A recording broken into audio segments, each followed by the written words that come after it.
महानतेच्या प्रत्येक टोकावर पोहोचलेला आणि त्यागातून उभा राहिलेला हा महान राष्ट्र म्हणजे माझा महाराष्ट्र. अशा या महाराष्ट्रातला महान बनवणारा हा माझा राजा शिवछत्रपती आणि त्यांची शिव मोती वेचण्यासाठी इथं शिवभक्तगण या ठिकाणी जमलेले आहेत.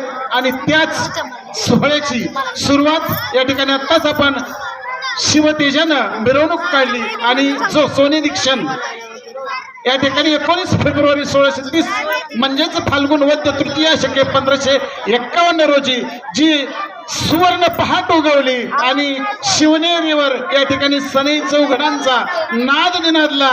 तोच नाद तीच गर्जना ज्यांच्या अवतार कार्यामुळं आपल्या सर्वांच्या आयुष्यात सोनेरी पहाट निर्माण झाली त्यांचा हा सोहळा निश्चित साजरा करताना आपल्या प्रत्येकाच्या हृदयातील एक हळवा कोपरा जागा झाल्याशिवाय राहत नाही. आणि म्हणून तीच खरी त्याच हृदयानं या हृदयाची त्या हृदयापर्यंत केलेली ही शिववंदना आहे. आणि त्यामुळं त्या हृदयासाठी त्या गर्जनेसाठी पुन्हा एकदा आपण या ठिकाणी शिवमोती वेचण्यासाठी जमलेलो आहोत. त्याची सुरुवात करूयात आपण कुमारी गार्गी